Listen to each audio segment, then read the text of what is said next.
I did not expect you to crawl out of that wreckage in one piece, she says, her voice echoing across the humid chamber, faintly musical yet laced with impatience.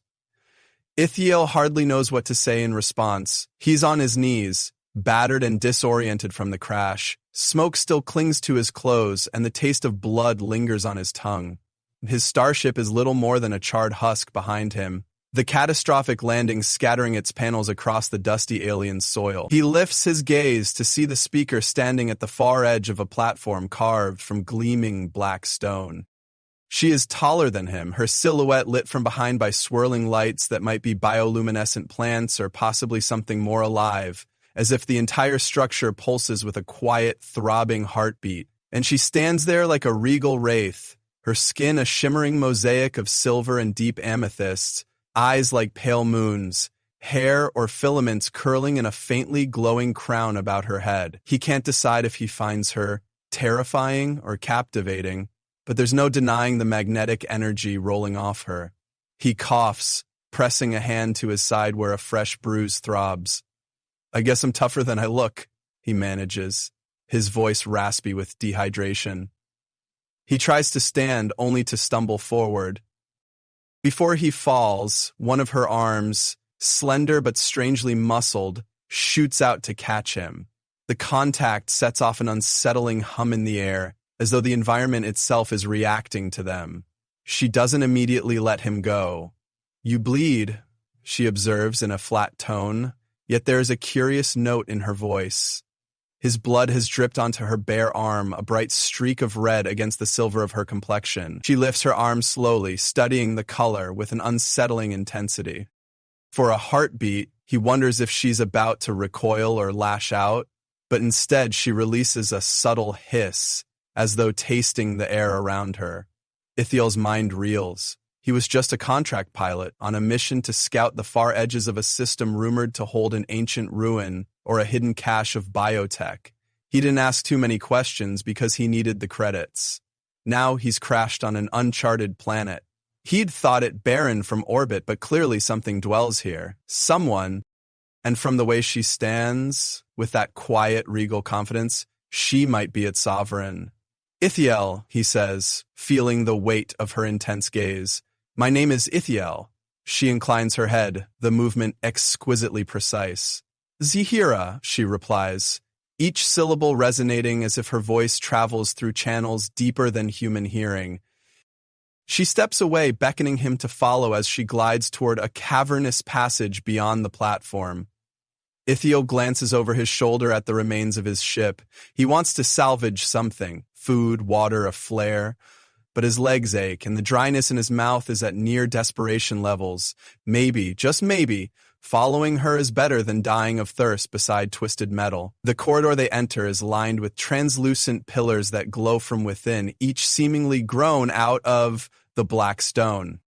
Strange shapes shift inside them like living constellations, and each step they take makes them light up in pulses, reflecting off Zahira's skin. She never once checks if he's keeping up, and so he forces himself to walk faster despite the tension in his muscles. Along the way, he can't help but study her. She's not wearing much, just a woven band around her torso, a skirt of overlapping metallic scales that flows around her legs as she moves. Yet there is a gravity to her bearing that puts him on alert, like he's in the presence of someone who could end him with a single gesture. He wonders if she can hear the staccato of his heart, but then she glances over her shoulder. You're slower than I hoped, Ithiel. My people rarely leave survivors if they find them trespassing. Are you prepared to face them? He tries to focus.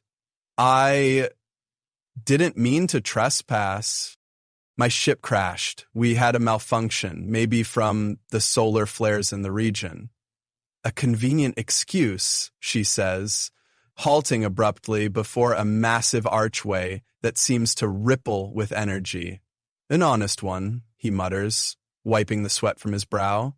Without further argument, she pushes her hand against the archway, and threads of pale green light swirl around her fingers.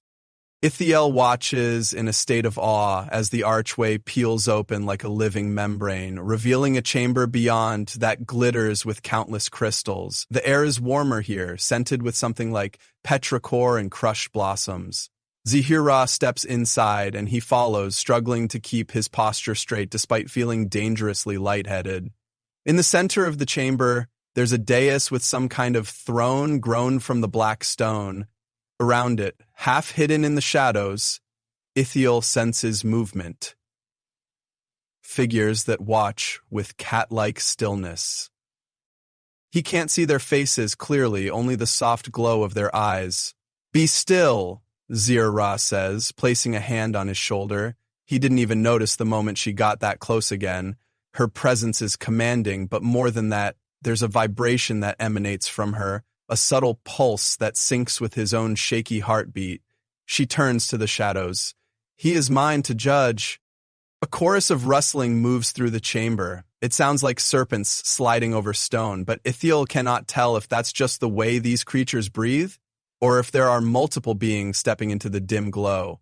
He wonders if they might leap on him, but they stay in the perimeter, silent but very aware. Zahira moves around him in a slow circle, scanning him from head to toe. His pilot's jumpsuit is torn, revealing scratches on his arm. He can feel her gaze skimming over every abrasion, the bruises forming beneath the surface. She raises her hand, letting her fingertips hover near his jawline without touching him. "Your presence here is unexpected and inconvenient, pilot, but your resilience intrigues me. Perhaps there's more to your story." He tries to swallow the dryness in his throat. "I'll cooperate, you would do anything to survive." She interrupts, her voice strangely gentle as her luminous eyes hold his. The question sets a warning off in his mind. He's not sure what she's asking, but the undercurrent suggests more than a simple yes or no answer. "I want to live," he answers honestly, voice trembling just a touch. She regards him for a moment, then gestures toward the throne. Two of the shadowy figures emerge, each one shaped similarly to her, tall, sleek-limbed, alien features with swirling patterns along their skin that glow in a faint, shifting spectrum. They carry a bowl of water that sparkles in the chamber's light. Zahira dips a finger into it and murmurs something in a language Ithiel can't follow, then lifts the dripping water to his lips. "Drink," she orders. He hesitates. "What is it? Your only chance at healing, unless you prefer to keep bleeding." His side throbs with every breath, and he's parched enough to risk it. Leaning in, he sips the water from her fingers, and a strange floral bitterness fills his mouth. Warmth spreads through his chest and limbs. He coughs, but feels an immediate lessening of pain. His vision sharpens. His dizziness recedes. Even the throbbing cut on his head seems to settle. Zahira smiles, the curve of her lips revealing a row of pointed teeth. "Humanity is fragile, but you adapt. That is perhaps your greatest trait." Ithiel steps back, uncertain how to respond.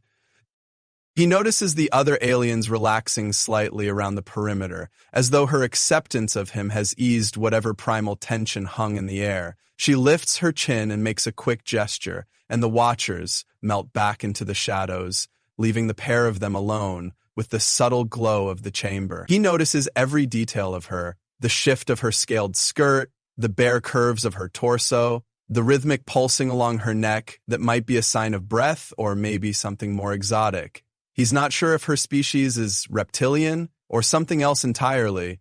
"Thank you," he finally manages. Her eyes flick to him. "I must decide what to do with you. Our world is not welcoming to intruders, especially not after recent events. But there is a tradition among my people. An outsider who shows promise can be claimed." He wonders if he's hearing that right. Claimed for what purpose? The corner of her mouth twists in a wry hint of amusement. "Many purposes, but that is for me to judge. You stand in the seat of the ancient monarchy, Ithiel. I hold a lineage that grants me certain privileges, including the right to transform an outsider into something that serves the realm. That might mean giving you strength, or it might mean discarding you if you fail to prove your worth. The question is whether you want to embrace that unknown or cling to what you know. He stares at the black floor that ripples with phosphorescent patterns under his boots. The idea of staying here on this planet hardly seems appealing. But his ship is destroyed, and the environment outside these protected structures is harsh enough to kill him in hours. Could there be rescue? Possibly, but not soon, and the idea of tapping into something that might let him survive tugs at the darker corners of his mind. I don't understand what you're offering. She narrows her gaze, tilts her head.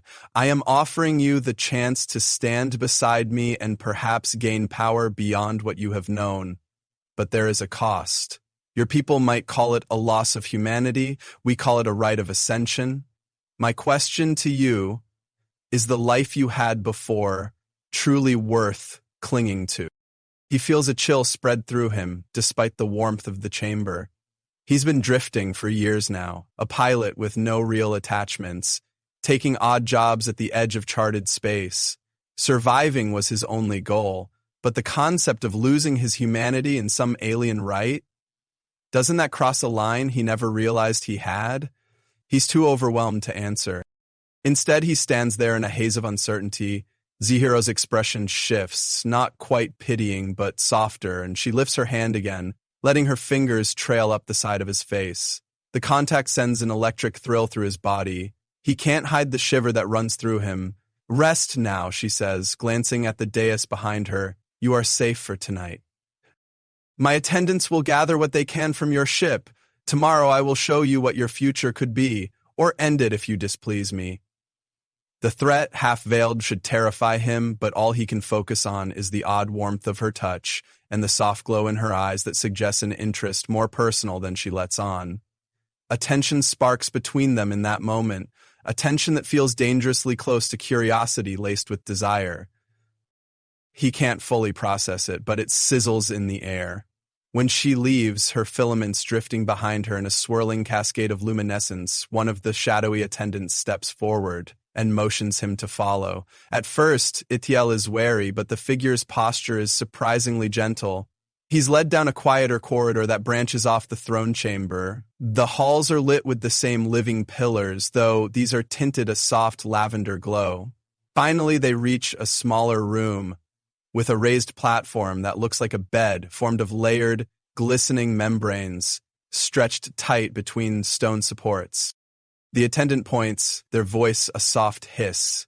Rest, there is water. You will find clothing inside that alcove. Ithiel nods, noticing a niche in the wall that holds a container of water and strips of cloth that might serve as fresh garments. As soon as he's alone, he leans against the wall and exhales shakily. He half expects the water to be toxic or drugged, but thirst wins out. He drinks deeply. It tastes faintly of the same floral bitterness, but it's somehow invigorating. He peels off the tattered remains of his jumpsuit, hissing at each movement that aggravates bruises. Underneath, he's sweaty, grimy, and exhausted. Using a damp cloth from the alcove, he wipes himself down, and, to his relief, the stinging along his cuts fades as though the water has some healing property. Looking in a polished metal plate that must serve as a mirror, he sees that some color has returned to his cheeks. He drapes the new cloth around his waist and tries to sit on the bed, only to discover that it has a gentle give. Almost springy, it's surprisingly comfortable, like lying on a firm cushion.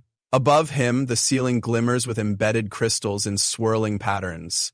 Gazing at them, he feels a gentle dizziness that's not unpleasant.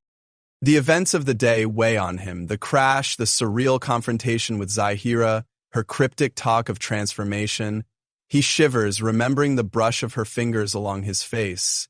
There was a promise in her voice, something that awakened a part of him he'd kept locked away for too long, as though the long-lost desire for genuine connection is stirring, mixed with primal fear.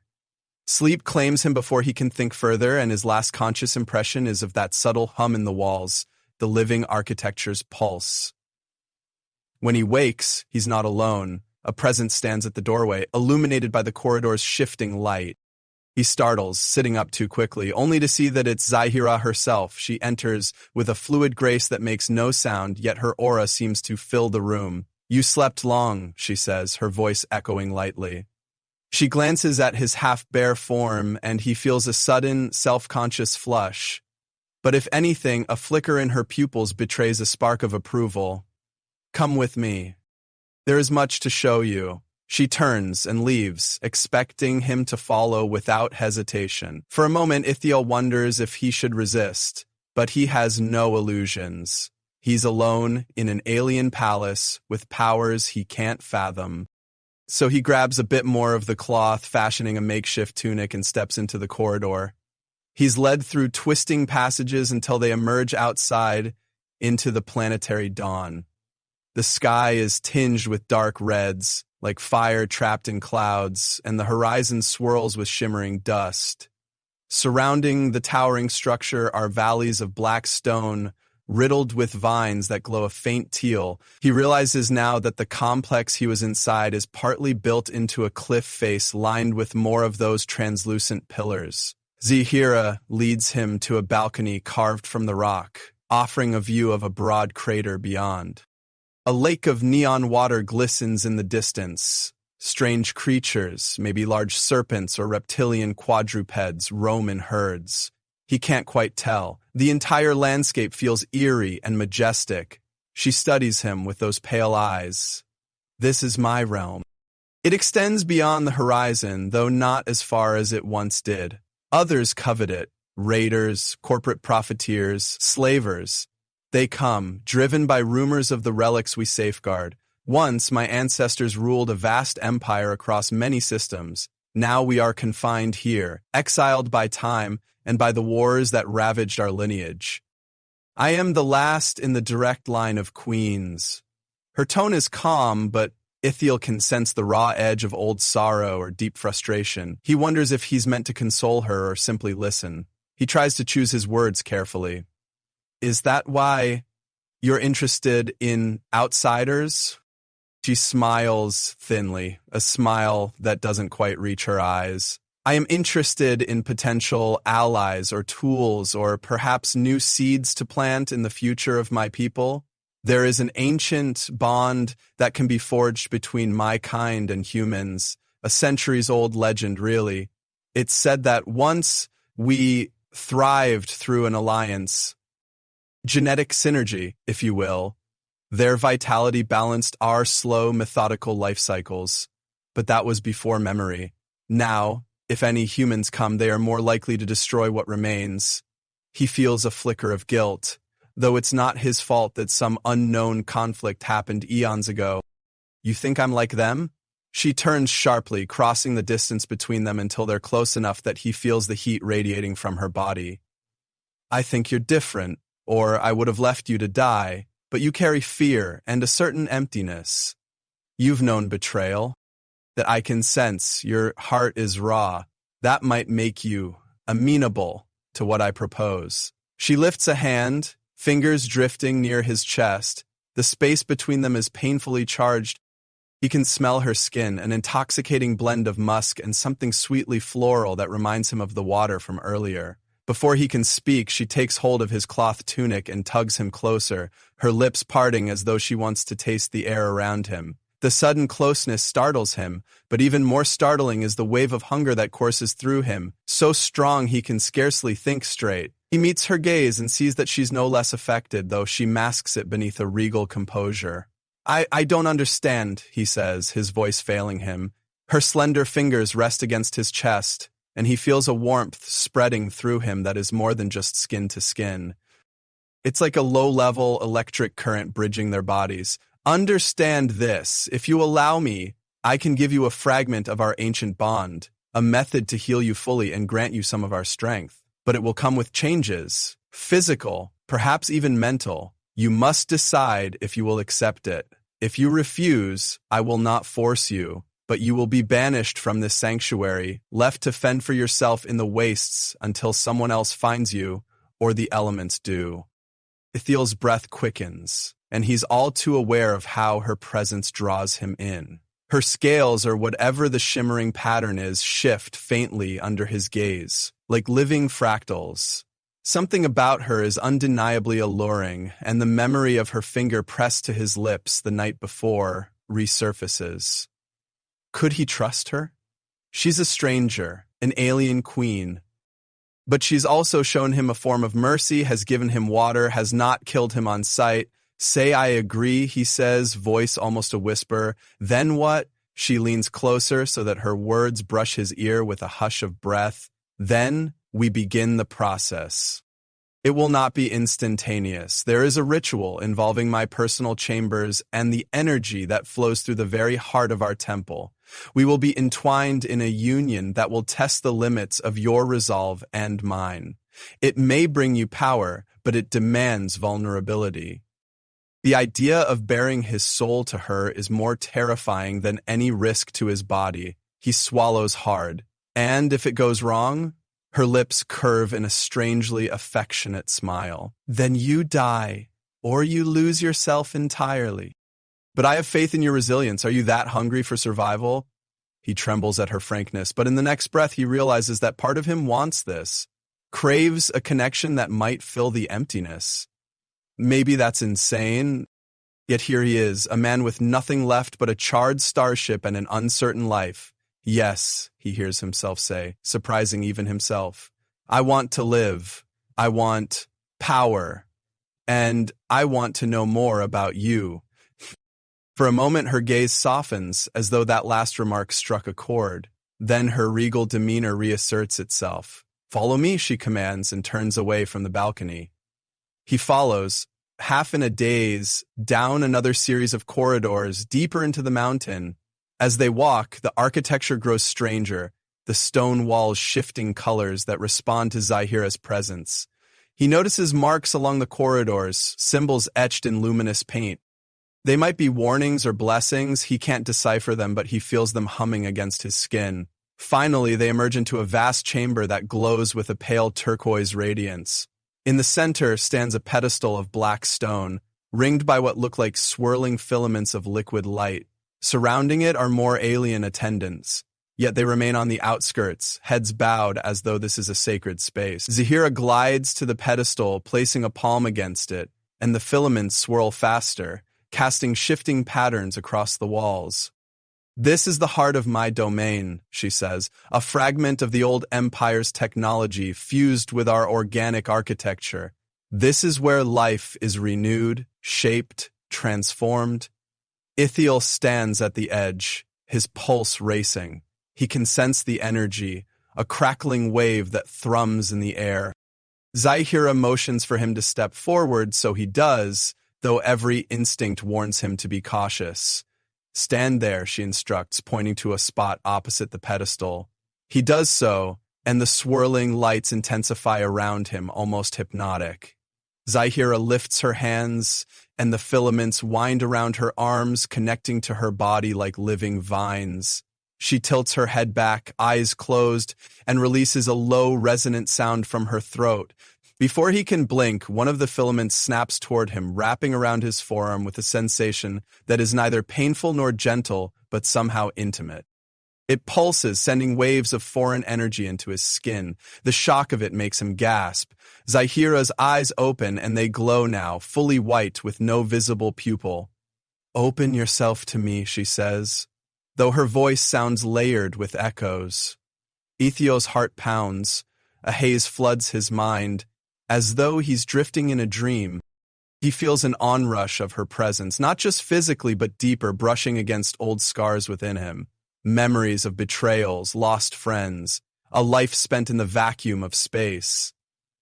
In that swirl of intangible contact, he senses her memories too. The weight of a dying monarchy, the heartbreak of seeing her people scattered, the fierce determination that has kept her going for centuries. He can't tell if moments or hours pass, but then the filaments intensify around them, thickening, weaving a lattice of light that encloses them both. No one else intrudes. The attendants watch from beyond, but they do not speak. Ithiel's breath quickens as Zahira steps toward him within that glowing cocoon. They stand face to face, and every nerve in his body sizzles with anticipation. She reaches up, slides her hand around his neck. Do you feel it? He nods, unable to articulate the roiling sensations. Arousal, fear, longing, all colliding. She presses her lips to his in a fierce, unexpected motion, and the energies around them crackle. The kiss is like a collision of worlds. He tastes something sharp and electric on her tongue, and a wave of dizzying heat cascades through him. His knees almost buckle. Zahira's other hand grips his side, pulling him close. It's not a tender embrace, it's raw, hungry. He reciprocates, forgetting caution, letting his own desire flood forth. Their bodies meet in a swirl of feverish intensity, the lines between them blurring beneath the shimmering filaments. His senses become a jumbled riot. He hears a low rumble in the depths of the chamber, feels the vibration of the stone beneath his feet, and above all, he feels the pulsing connection to Zahira, as though their hearts beat in unison. At the apex of that shared breath, the energies flare, lighting up the chamber until Ithiel can't see anything but white brilliance. It sears through him in a wave, and a strangled cry escapes his throat, half ecstasy and half pain. His consciousness flickers with images he can't parse. Star systems swirling, an alien diaspora, ancient wars. Then, as suddenly as it came, the light recedes, and he collapses to his knees, panting. Zahira stands over him, chest heaving, her luminous eyes slowly returning to normal. Their gazes lock, and in that moment, it feels as though something fundamental has shifted between them. He can feel her presence inside him still, a warm ember that pulses with her heartbeat. She kneels beside him, pressing her forehead to his, her breath ragged. "It is done," she whispers. "The bond is seeded." Ithiel closes his eyes, and a part of him wants to remain in this intimate closeness, but he feels a ripple of disorientation. Already his body is reacting strangely. The bruises he had seem to lighten, the ache in his bones disappearing. He tries to speak, but words fail him, replaced by a low groan. One of the attendants steps forward cautiously. Zahira lifts her head and waves them away. She focuses solely on Ithiel, studying him as if to ensure the process has taken hold. "We must complete it," she says. Your transformation is not done. Your body must adapt in my chambers, where the energies flow constantly. I will watch over you, ease your path." Despite the swirling confusion in his head, he registers that she said, "my chambers." The notion sends a spark of both dread and undeniable excitement through him. She helps him stand, and though he's shaky, he manages to lean against her for support. Together they depart the grand chamber, the swirling filaments calming in their wake. The corridors blur. Ithiel is only half aware of the path they take until they arrive at a set of massive ornate doors carved with intricate patterns reminiscent of flowing water. Zahira presses her palm to them, and they slide apart with a gentle hiss. Inside is a large, domed room that seems part bedroom, part sanctuary. The walls are lined with delicate tapestries of shimmering material, and in the center stands a raised platform covered in what appear to be cushions, grown from the same membrane-like substance as the rest of the architecture. A soft ambient glow suffuses the room, emanating from veins in the walls. She guides him toward the platform, and he sinks onto the cushions, breathing heavily. His entire body feels like it's vibrating with leftover energy, the bond swirling in his veins. Zahira moves around him, retrieving a carafe of the healing water. She holds it to his lips, and he drinks greedily, wanting to quench a strange thirst that seems as much spiritual as physical. She watches him intently, face unreadable. "Rest," she finally says, stroking his hair with a gentleness that seems at odds with her earlier fierceness. "The final stage requires your body to accept my essence. You'll feel fevers, chills, maybe confusion, but you're strong, Ithiel." Something in her voice sends a flutter through his chest. It's almost tender, almost vulnerable. He wants to question her, to ask if she truly cares, or if this is just ritual, but the words remain locked inside him. His eyelids grow heavy, and he drifts into a fitful slumber. He dreams of swirling galaxies and a kingdom lost to the ravages of time. Sees Zahira standing on a throne of black stone, her arms raised as if commanding the cosmos. Then the dream shifts, and he's back in the cockpit of his doomed starship, alarms blaring. He sees the planet below like a gleaming gem, and a whisper in his mind asks him if he would choose differently, if he would rather die than become something new. The question rattles him awake, panting. The chamber is dimmer now, but he feels a presence close by. Zahira is at his side, seated on the cushions, apparently watching him. The glowing lines on her skin flicker gently, in rhythm with her breathing. When she notices he's awake, she leans closer. The bond is taking hold. I can sense it. We must strengthen it further. He's about to ask how, but her lips find his again, and this time, it's not a violent collision. It's slow, exploratory, an unraveling of both their guarded layers. Ithio feels her body pressing against his, senses the taste of the water on her lips, the scent of her hair. A trembling need coils in his gut. She moves atop him, sliding her hands over his arms, and he can't hold back his response. He kisses her with equal hunger, feeling the spark of the bond surging through his veins like a living tide. For a time that feels suspended outside reality, they fuse together. He's never experienced anything so raw, so utterly immersive. Every brush of her scaled skin against his unleashes waves of sensation that push him to the edge of coherence. He loses himself in her, in the warmth of her mouth, the secret whorls of her flesh. Their breathing merges into a single ragged pulse, and he wonders if the watchers outside can sense the energy swirling here. When they finally separate, both gasping, there's a sheen of sweat and alien luminescence on their bodies. The bond thrums with new intensity, sending faint shocks through their linked pulses. She collapses beside him, face flushed with color. He notices an odd expression in her eyes, a mixture of triumph and concern, as if she's bracing for what comes next. He tries to speak, but finds his throat tight. She reaches a hand up to brush his damp hair from his forehead. "The most dangerous part is yet to come," she whispers. "Hold on to me, Ithiel. Let me guide you." Moments later, a wrenching pain rips through his body. He arches off the cushions, a cry torn from his throat. It feels like his muscles are on fire, his nerves ablaze. Somewhere at the edge of his vision, Zahira leans over him, chanting soft words in her language, stroking his temples. He can hardly see her, can only feel the bond pulsing, anchoring him to her presence. Time ceases to mean anything as wave after wave of agony courses through him. He smells ozone, sees flickers of strange colors behind his closed eyelids. He's vaguely aware of her attendants entering, standing around, perhaps ready to intervene if he can't withstand this metamorphosis. But he clings to the shimmering thread that is Zahira's essence, to the memory of her lips on his, of the fleeting taste of belonging that bloomed in his chest. Gradually the storm subsides, leaving him panting and drenched in sweat. Zahira's face swims into focus, her glowing eyes filled with fierce pride. "You're alive," she breathes, and leans down to press her forehead to his. It has begun. He tries to sit up, ignoring the trembling in his limbs. His senses feel magnified. The texture of the cushion under his fingers, the faint stirring of air across his damp skin, even the softness of Zahira's breath.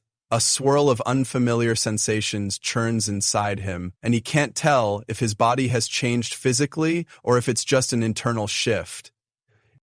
She helps him to a half-sitting position. The attendants look on with inscrutable expressions. One steps forward, offering a bowl containing a strange gelatinous substance. Zahira dips her fingers in it, then gently feeds it to Ithiel.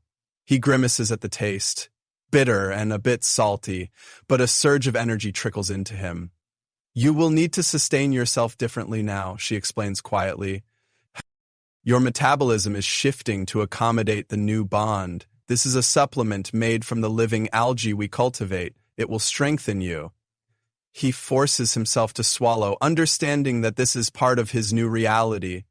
As he eats, he feels a returning clarity, like the world coming into sharper focus. A creeping sense of awe flickers through him. He's survived a rite that few outsiders ever attempt. Now what does that make him? Some half-human, half-alien hybrid? Zahira signals for the attendants to leave, and once they're gone, she slides closer, letting him rest against her. The closeness doesn't feel forced anymore. It feels necessary, a point of contact that stabilizes him. He can sense her heartbeat, a subtle ripple along her chest. He wonders if she feels his in turn. "How do you feel?" she asks. "Overwhelmed," he admits, "but alive. More alive than I've felt in years. I can sense things. The hum in the walls, the hush of air, even..." Your emotions, faintly? He picks up on a swirl of relief, tempered by cautious hope. She nods, a small smile gracing her lips. The bond will allow us to share more than just words. It has implications. You are no longer just a passing visitor. Ithiel, you're part of this place, part of me. That doesn't mean you must stay forever, but it means you cannot easily return to what you were. He exhales shakily, searching her gaze. What are you expecting from me? What role do I fill now? Her smile fades, replaced by a solemn expression. A new threat looms. That is the reason I would risk forging this bond with an outsider. There are those who would harness the relics of my people and exploit them for their own gain. Slavers, profiteers from the edges of known space. I sense they are drawing closer to our world. My scout spotted an approaching vessel 3 days ago, large enough to hold an entire raiding party. With you by my side, I hope we can fend them off, or negotiate in a way that preserves my realm. He wants to protest that he's just a pilot, not a warrior or diplomat, but as the bond hums in his veins, he remembers the lifeless void of drifting through space with no purpose. Maybe this is a chance to find something like meaning. I'll help you, he says, surprising himself with how certain he sounds. Zahira's eyes shine, and something warm flutters between them. Gratitude? Affection? She leans in, pressing her lips to his forehead in a gesture that feels intimate. Then rest, gather strength. Soon we will face them, and if they cannot be reasoned with, we will show them that the old monarchy is not as weak as they believe. The days that follow are a blur of recovery and exploration. Ithiel roams the corridors under Zahira's watchful guidance, discovering hidden alcoves where ancient technology hums quietly, half organic and half metal. He practices channeling the new energies within him, learning how to focus his awareness to sense the architecture's living pulses. He even manages to coax certain doors open with a thought, though it leaves him winded. At night, he shares Zahiria's chambers. Their intimacies are frequent and urgent, a merging of newfound power and raw desire that catches him off guard with its intensity. It's as though the bond amplifies every sensation, every longing they've both harbored. He learns quickly that her soft moans resonate through the living walls and that each time they unite, the entire structure's glow intensifies, as if the planet itself is eavesdropping on their passion.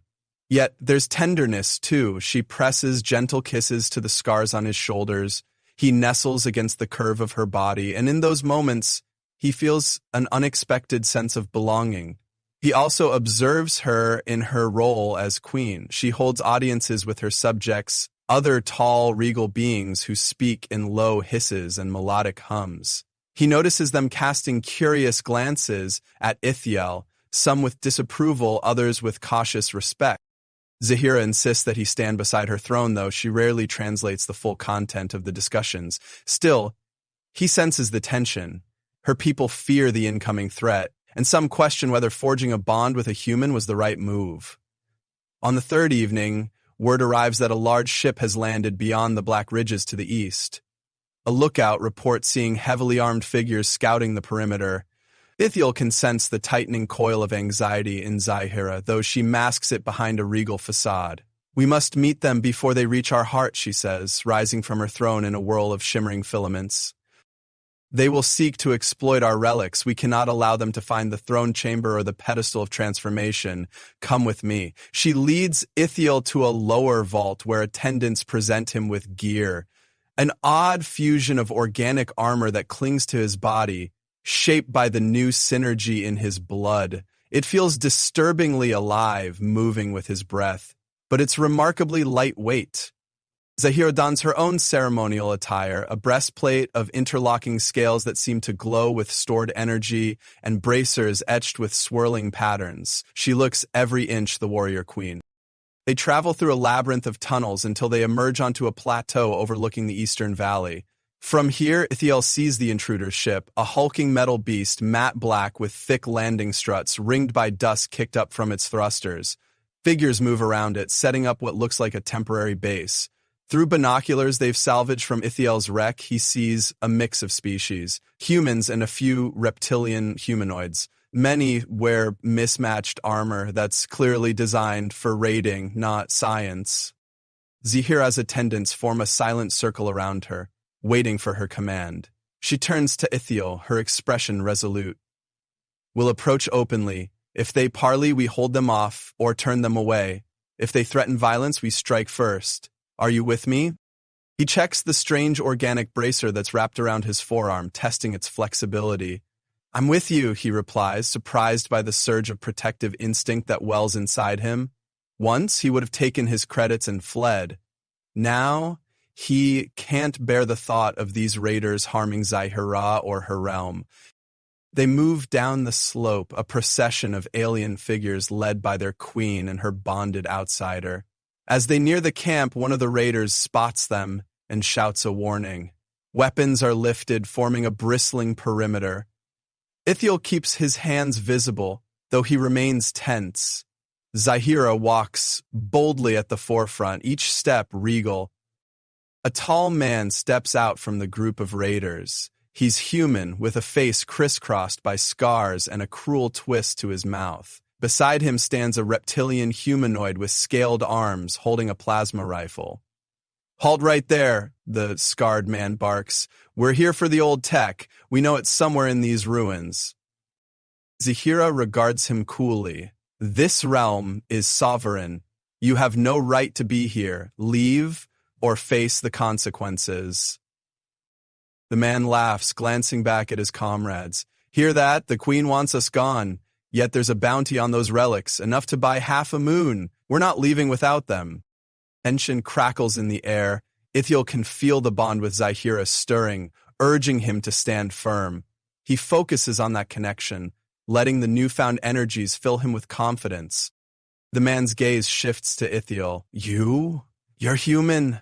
Don't tell me you're with these creatures. Come on, get out of the way. We'll split the loot. Or have they brainwashed you? Ithiel steels himself.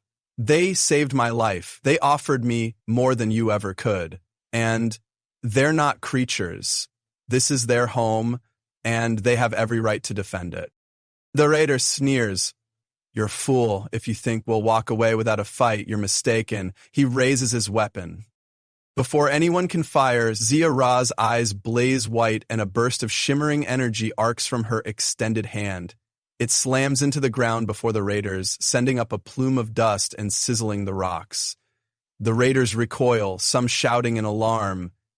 Ithiel senses the wave of power passing through her, sees how her filaments whip in an unseen wind. That was a warning, she hisses, voice echoing. Leave now, the next blast will not spare you. For a moment the raiders hesitate, eyes darting among themselves. But the scarred leader recovers, lips curling into a snarl. Kill them all, he shouts. Weapons flare to life, plasma bolts streak through the air. Zahira's attendants scatter, firing back with pulses of bioluminescent energy that crackle along the ground. Ithiel ducks behind a jagged outcrop, adrenaline thundering through him. He peeks over in time to see Zahira weaving arcs of crackling power, deflecting some of the raiders' fire. But there are many of them, and they're well armed. The air fills with the deafening roar of conflict, the acrid smell of burning rock, the shrieks of wounded aliens. Ithiel spots a cluster of raiders trying to flank Zahira from the right. Without thinking, he bursts into action, sprinting across the battlefield. He's shocked by how fast he moves, as if the bond has boosted his reflexes and strength. He leaps over a broken pillar, tackling one of the raiders before they can fire. The man hits the ground with a grunt.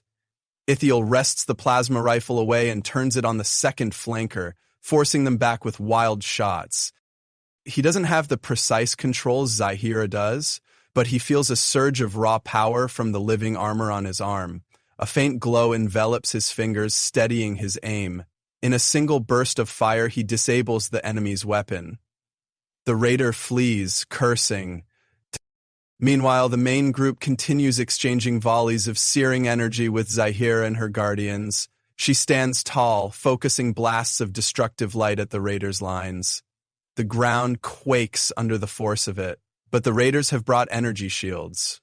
Ithiel can see them flickering, absorbing part of her assault. They're pinned down behind boulders, but they're not retreating. Suddenly, a shrill cry echoes from the ridge. Ithiel looks up to see more raiders descending on hoverbikes, armed with heavy plasma cannons. They swoop down in tight circles, unleashing havoc. One of Zahira's attendants is struck, collapsing with a shriek that tears at Ithiel's heart. He grits his teeth and scrambles for cover, aiming the stolen rifle at the nearest hoverbike. The first shot pings off the vehicle's plating, the second hits something vital, causing it to spin out of control and crash into the valley floor. Another bike zips overhead, raining plasma beams. Ithiel's forced to roll aside, narrowly avoiding a fatal blast. The searing heat singes the ground where he'd just been. Zahira roars, releasing a wave of energy that surges upward like a luminous tide. It catches two of the hoverbikes, short-circuiting their engines. They plummet in smoking spirals, exploding on impact. Ithiel feels a surge of admiration for her unstoppable presence. She's ferocious, mesmerizing in battle, every movement fluid and commanding. Yet he can also sense the toll it takes, how each powerful blast drains her. The scarred leader shouts for a retreat to regroup near the ship. The remaining raiders pull back, carrying their wounded. Ithiel almost thinks they'll flee entirely, but he notices them forming a defensive ring by their ship. They're not done yet. Zahira's people gather around her, panting, some wounded. Ithiel rushes to her side, heart pounding. We can't let them dig in. If they activate heavier artillery or call for reinforcements, this gets worse. She nods, chest heaving. The shimmering lines on her neck pulse irregularly, a sign of strain. We must strike now, but a frontal assault will cost more lives. He scans the battlefield, mind racing. Your power's incredible, but they're organized. Let me try something. I can approach from behind the ridge and sabotage their ship. Without it, they'll have to retreat on foot, and they won't last long in the terrain. Zahira hesitates. Sabotage alone? Trust me, he says, feeling the bond surge between them, a pulse of reassurance. I know my way around ships. Even if I can't fully destroy it, I can disable enough systems to ground them or force a retreat. For a moment she studies him, her eyes flickering with reluctant acceptance. Then she cups the side of his face, letting him feel the warmth of her palm. Go, she says softly, but come back to me. He leans into her touch, a tender moment in the midst of chaos. I will, he promises, then darts off toward the ridge. Navigating the rocky terrain, he keeps low to avoid detection, his new agility granting him an edge. He rounds the far side of the raider's ship, watching from behind a rocky spire as a group of them hustle injured comrades inside. The ship's engines rumble in standby mode, and a guard stands near the loading ramp. Ithiel waits for a break in their vigilance. The guard moves to assist someone with a leg wound, stepping away from the ramp. Ithiel lunges forward, pressing himself flat against the hull, heart hammering. He slips around to a maintenance panel near the rear thruster, using a small tool he keeps in a hidden pocket of his cloth wrap. With practiced skill, he was a pilot and a scavenger after all. He pries open the panel. A tangle of wires and circuit boards greets him. He breathes steadily, reaching in to yank out the main power couplings. Sparks dance and the hum of the thruster flickers. He quickly locates the fuel line, slashing it with the tool, letting the fluid hiss out in a pressurized mist. The smell of it burns his nose. Suddenly, an alarm blares inside the ship. Damn, he mutters. They must have registered a power fluctuation. He works faster, ripping out additional wiring, yanking at the navigation controls. Another alarm pulses. He glimpses movement from the corner of his eye, someone approaching. He can't finish the job if they catch him. He ducks under the ship, pressing himself against the landing strut. Two raiders come into view, weapons drawn. Ithiel holds his breath, praying they won't see him in the shadows. One of them notices the open panel and curses. Someone's sabotaging the thruster lines. Check underneath, the other says, stepping closer. Ithiel grits his teeth. He can't hide forever.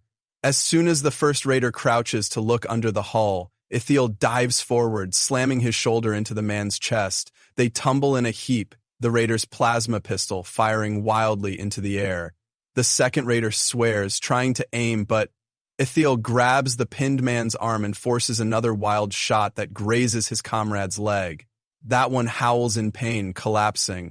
Grabbing the pistol with both hands, Yithiel pistol whips the first raider across the temple, knocking him unconscious. Then he scrambles away, adrenaline screaming through his veins. The sabotage is done enough that the ship likely won't fly, but alarms are drawing more raiders outside. He sprints for the cover of the ridge, shots zinging past him. One burns the edge of his organic bracer, leaving a scorched patch, but doesn't penetrate. Ithiel grunts, stumbling as he climbs over a boulder. If not for the bond's enhancements, he might not have had the stamina to make it this far. Finally, he reaches a dip in the terrain. Out of their line of sight, he looks back to see chaos around the ship. Raiders shouting at each other, frantic about the sabotage. Smoke pours from the thruster lines. He grins in grim satisfaction. They're going nowhere. Moments later, he hears a distant roar. He thinks it's an engine, but it's followed by an ominous rumble beneath his feet. He realizes the raiders must be trying to power the thrusters anyway, ignoring the fuel leaks. In seconds, the hull shakes with a small explosion, sending a plume of flame and black smoke skyward. Raiders scramble for cover.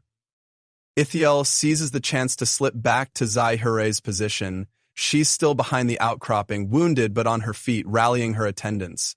When she sees him, relief washes over her features. "You did it," she says with a note of pride. He nods chest tight. "The ship's disabled. They won't be leaving on that. We might be able to force their surrender." Sure enough, the raiders have lost their main advantage. Some appear to be escaping on foot, heading toward the distant ridges. Others gather in a defensive huddle. When Zahira and her attendants press forward, firing warning shots of crackling blue energy, the resistance crumbles. The scarred leader shouts curses at his men, but they can't hold off the combined might of the monarchy's forces. At last, the scarred man drops his weapon, raising his hands in a gesture of surrender. His remaining comrades do the same. "Fine," he spits. "We yield. Now let us go." Zahira's eyes narrow. "We do not tolerate those who would ravage our lands.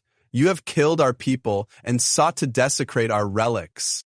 The man glances around, clearly calculating. "If you kill us, more will come. Your employers will find nothing but death here," Zahira interjects, her voice cold. But Ithiel senses her conflict. Spare them or end them? She glances at Ithiel, a silent question in her eyes. He steps forward, heart hammering. "Let them leave on foot. The desert and the hazards of this world will be punishment enough. If they survive, they'll bear witness to the futility of assaulting this place. They can spread the word that you're not to be trifled with." The scarred man's jaw works as though he wants to protest, but he can't argue that it's better than immediate execution. Zahira considers, then lifts her chin. "Go. Carry your wounded. Let your story be a warning to others." The raiders waste no time grabbing what they can. Under Ithiel's watchful gaze, they set off across the harsh terrain, limping and cursing. When they're gone, an uneasy quiet settles over the battlefield. Smoke still drifts from the ruined ship.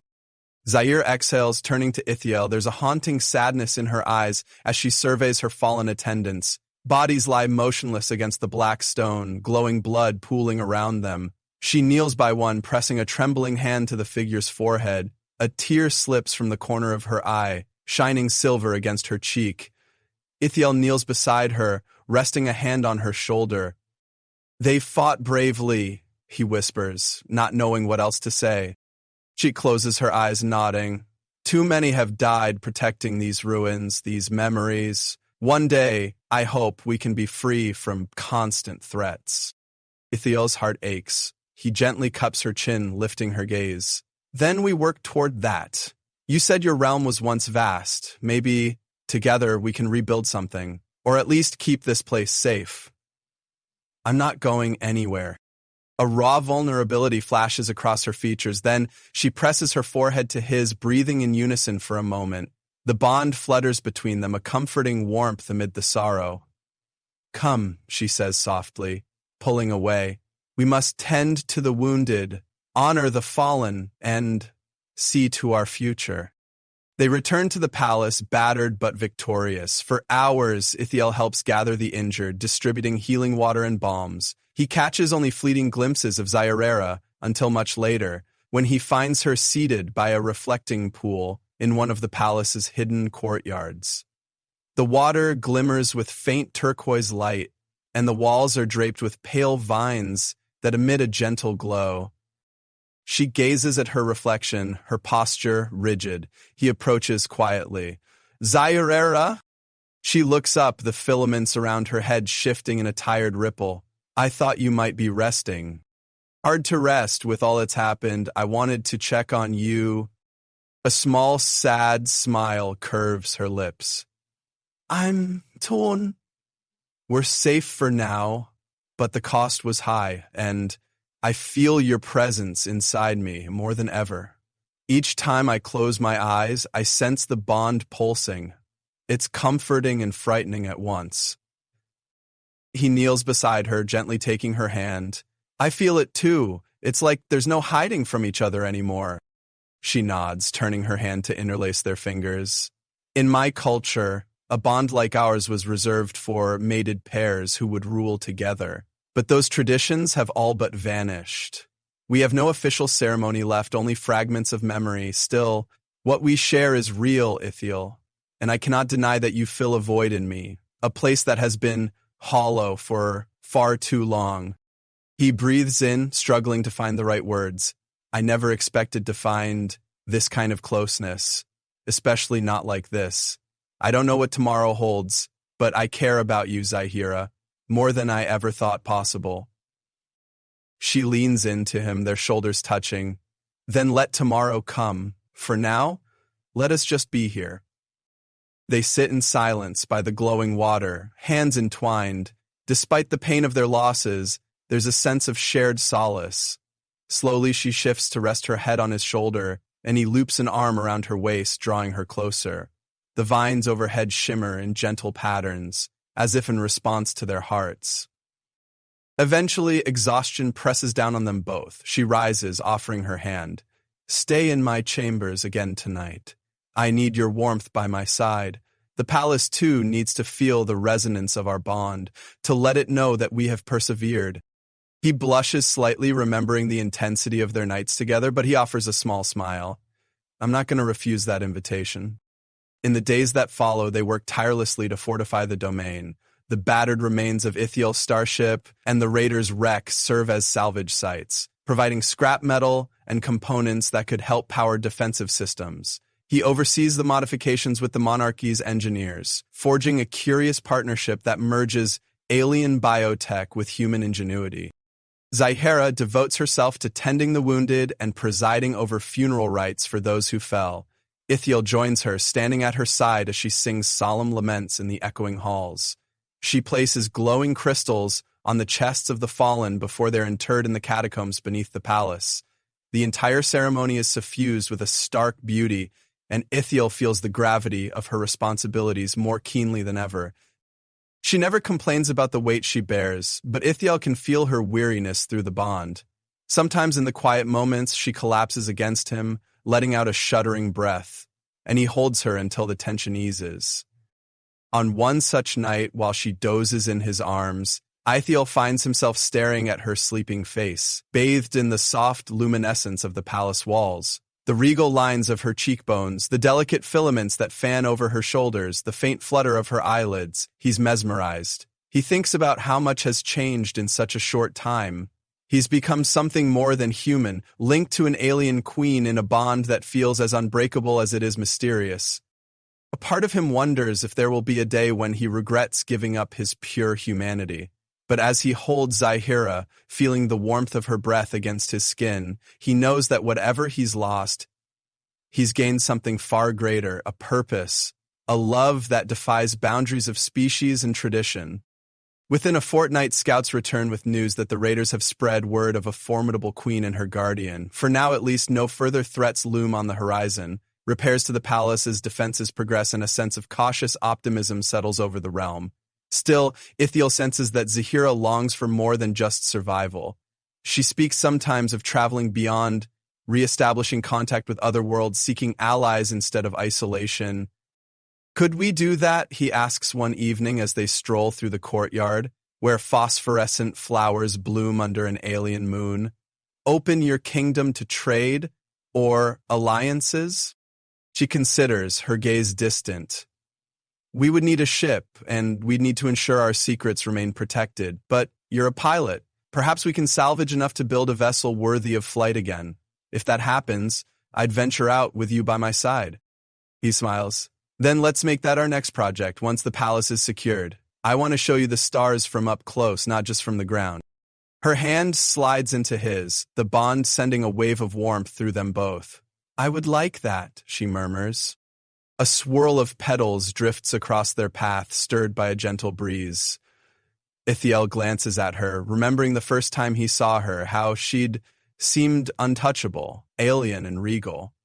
Now she's still all those things, but also something deeply intimate, his partner, in a sense that transcends simple labels. They find themselves near the dais in the throne chamber, the same place they first confronted each other. The black stone still bears the faint scorch marks from the conflict days ago. Zirith steps onto the dais, turning to face Ithiel. Kneel, she says softly, her voice carrying a serious note. He feels a jolt of surprise but complies, resting one knee on the stone. She lifts her hands, tracing a symbol in the air. The watchers in the shadows, her attendants, gather quietly. My people, she says in a resonant tone that carries through the chamber, you have questioned my choice to bond with an outsider. You have wondered if it undermines our traditions or endangers us further. But look around you. He has helped defend our home and bring honor to our fallen. He is shared in our sorrows and our triumphs. In times past, we had a word for a consort who would stand at the side of the queen, a partner in spirit and power. She looks down at Ithiel, a soft light in her eyes. I offer you that title now if you will accept it, not as a replacement of your identity, but as a reflection of the bond we share. Will you stand with me, Ithiel? His breath catches. He senses the weight of this moment, the hush of the chamber, the watchful eyes on them both. I will, he says, voice cracking with emotion. Zahira extends her hand, helping him rise. She presses her forehead to his, just as they did before, and the bond pulses in a gentle, affirming rhythm. A ripple of energy resonates through the crowd. Some are kneeling now, heads bowed. Ithiel realizes they're acknowledging him in a way they never did before. He takes a steadying breath, looking into her luminous eyes. I promise to protect you, to protect this realm, to learn your ways. I won't forget who I am, but I give you what remains of me willingly. She closes her eyes, a faint tremor passing through her. That is all I can ask. And in return, I vow to share with you the secrets of our heritage, to stand by your side through battle and through peace, and to honor the bond that ties our fates together. In that moment, with the dais bathed in the glowing pillar's light, Ithiel feels the last vestiges of his solitary past slip away. The emptiness that once gnawed at him is replaced by a profound sense of belonging. He knows there will be challenges ahead, perhaps more raiders, or the question of how to rebuild this once great empire, or how to reconcile his half-alien nature if he ever sees humans again. But for now, he stands with Zahira, a union forged in fire and sealed by a connection that pulses in both their veins. They embrace before the gathered court, and a hush falls that's charged with reverence. In the hush, Ithiel hears only the steady beat of her heart, and it matches his own, an echo of the ancient bond that has reshaped them both. He presses his lips to hers, a tender vow shared in silence, sealed by the subtle glow that radiates from their joined hands. When they pull apart, the entire chamber seems to exhale a collective breath. The watchers begin to sing a low, resonant chant that vibrates in Ithiel's chest.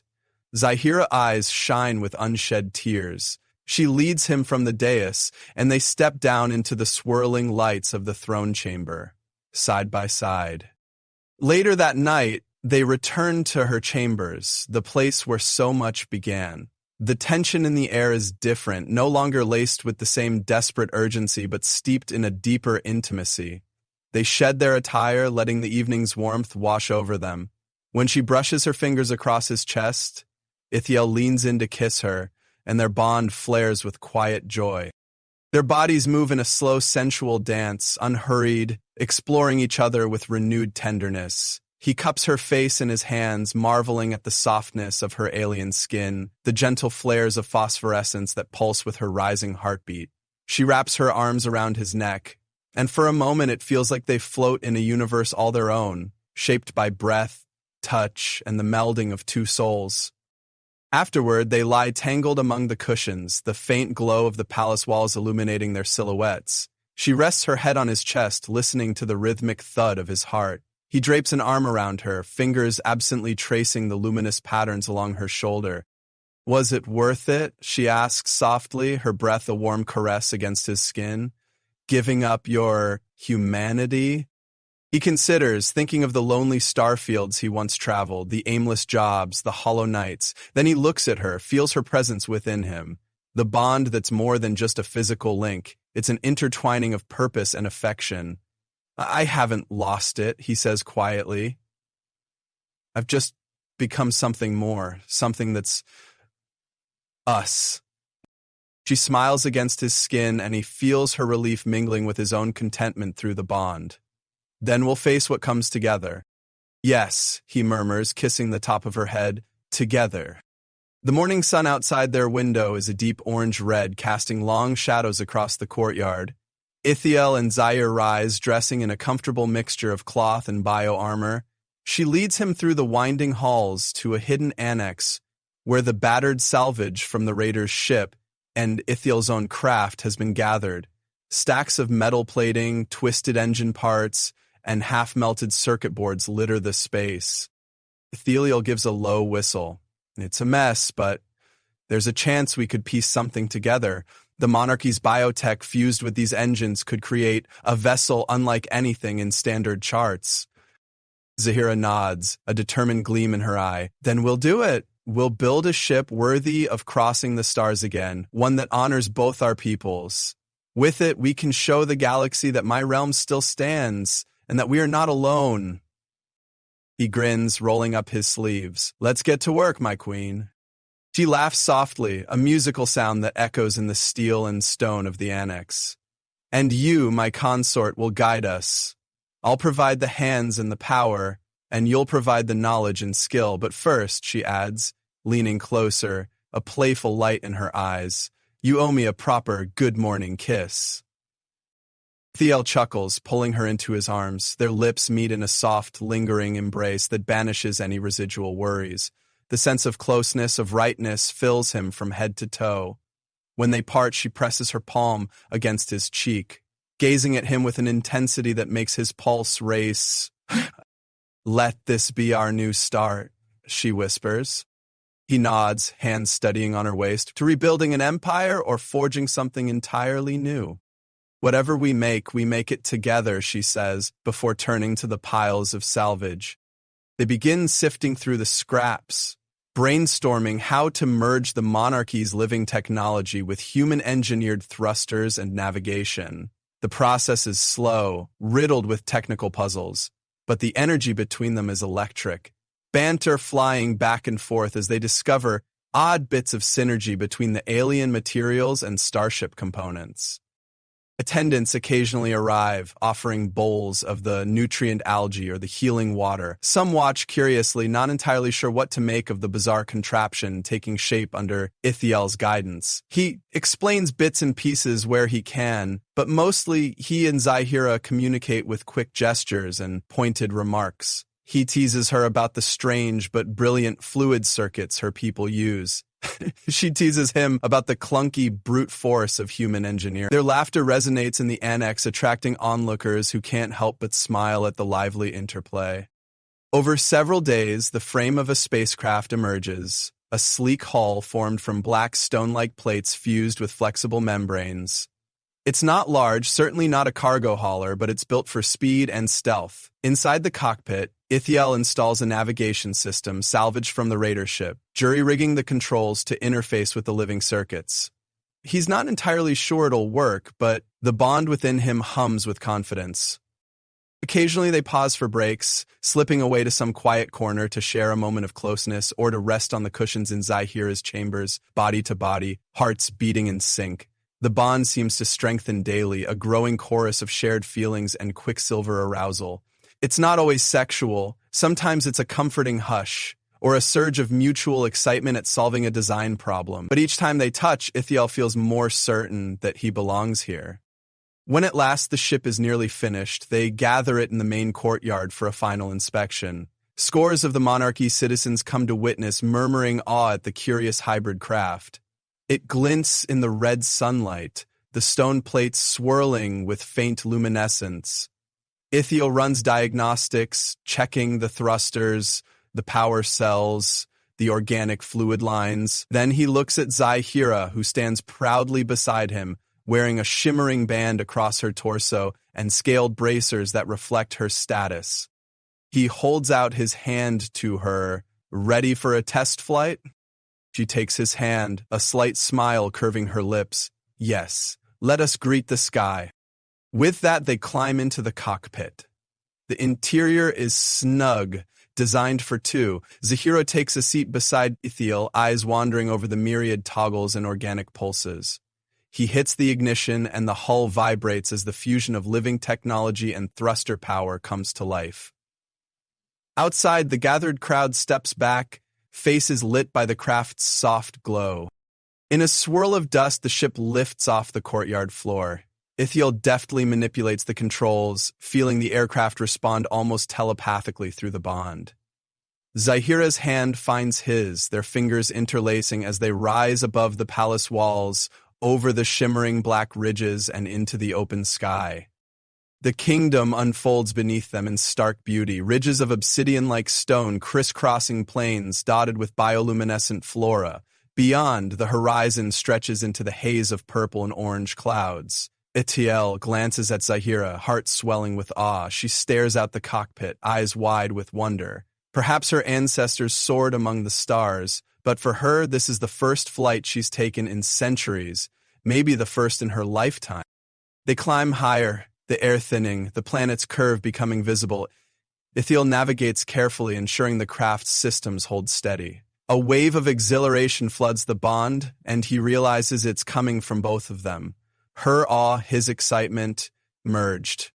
When they reach a stable altitude, he levels the craft, letting them hover in the upper atmosphere. The view is breathtaking, the red sun painting the clouds in fiery hues. Beautiful, she whispers, pressing a hand to the cockpit glass. Yes, he agrees, but his gaze is on her. It really is. She notices his stare and a shy smile graces her lips. Ithiel, she murmurs, voice tinged with emotion, you have given me something I never dared dream of. Hope for a future beyond these walls. He unbuckles for a moment, leaning toward her. The cockpit is cramped, but he manages to cup her cheek. You gave me a purpose I never thought I'd find. I was floating aimlessly through life. Now I have a home, a bond, and a queen at my side. A tear glistens at the corner of her eye, but it's one of joy. She tilts her face to brush her lips against his, and the rest of the world fades for a heartbeat. In that kiss, Ithiel tastes the promise of more adventures, of forging a path for their shared destiny among the stars. When they finally return to the palace, descending onto the courtyard in a graceful landing, the onlookers erupt in cheers and strange melodic cries. Ithiel and Zahira step out, hearts pounding with excitement. She raises her arms to address the crowd, announcing that they have reclaimed a piece of their ancient heritage, that their monarchy can once again touch the heavens. That night, a grand celebration fills the throne chamber. Tables are laden with exotic fruits, spiced meats, and bowls of luminescent algae that glow like opals. The air hums with conversation and the faint strains of alien instruments. Ithiel wanders among the revelers, grinning at the swirl of colorful outfits and shimmering scales. Some greet him with cautious respect, others with open arms, calling him by the local word for consort or bondmate. He eventually finds Zahira at the dais, standing where her throne looms behind her. But she's not seated. Instead, she's sharing a drink with an elderly attendant, exchanging hushed words of gratitude. When she sees Ithiel, she dismisses the attendant and beckons him closer. "I keep thinking this is a dream," she says softly, resting a hand on his shoulder. "Yet here you are." He slides an arm around her waist, feeling the surging warmth of their bond. "And here I'll stay," he replies, letting his forehead touch hers. A hush falls over some of the nearby guests as they watch the intimate moment. But neither Ithiel nor Zahira pull away. They've earned this closeness through trials of blood and fire, and they won't hide it. Eventually, the revelry winds down, and the palace settles into a peaceful lull. Ithiel and Zahira make their way back to her chambers, weaving through corridors lit by the ever-present bioluminescent pillars. Their hands remain entwined, the quiet humming of the living architecture echoing their mutual heartbeat. In the privacy of the room, Zahira sets aside her ornate breastplate, letting her filaments spill across her shoulders. Ithiel removes the bracer and light armor he's worn, placing them carefully near the cushions. They meet in a tender embrace, a slow dance of lips and hands. There's no urgency tonight, only a deep gratitude that resonates through every caress.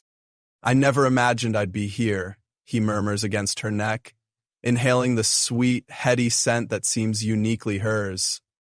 She threads her fingers through his hair, tugging gently until he meets her gaze. "You belong here, Ithiel. I feel it every time our bond stirs. You are part of my life now, of my realm, and you've changed it forever." He kisses her gently, brushing his lips over the glowing mark on her shoulder, a place where their energies have often sparked. "I used to wonder if I'd ever be more than just a wanderer, just a pilot who takes odd jobs. Now I feel like I've finally landed. No crash this time." She smiles, lifting his chin to kiss him back, her eyes shining. "Then you have indeed sacrificed one form of humanity, but you've gained a life worth living." They sink onto the cushions, bodies entwined. The hush of the palace envelops them, and for a long, languid while, they rediscover each other's warmth. Their lovemaking is a gentle current, a shared breath that ebbs and flows with unspoken devotion. Neither speaks, for words are unnecessary. The bond conveys more than language ever could. Later, they lie together, limbs tangled in comfortable exhaustion. Zahira dozes with her head on his chest, the soft luminescence of her filaments dancing across his skin. Ithiel stares at the ceiling, at the faint constellations swirling in the crystalline mosaic overhead. His mind drifts to the future, perhaps forging alliances, traveling to distant systems, discovering how to unify her people's heritage with whatever pockets of humanity remain out there. It's daunting, but he feels a calm excitement in the prospect. He closes his eyes, letting the gentle rhythm of Zahira's breathing lull him. Tomorrow will bring new challenges, but for once, he doesn't fear them. He has a queen by his side, a bond that anchors his soul. If that means living as something beyond human, then so be it. He's tired of running from who he might become. As sleep enfolds them, the palace's living pulses sync with their joined heartbeat, sending soft ripples of light along the corridors as though the entire realm is blessing their union. Outside, the night sky spreads vast and mysterious, beckoning them both to come and shape it in their own way. And in the stillness, Ithiel dreams not of a broken starship and endless drifting, but of a future where he stands beside Zahira, forging a new legacy under alien suns. Together,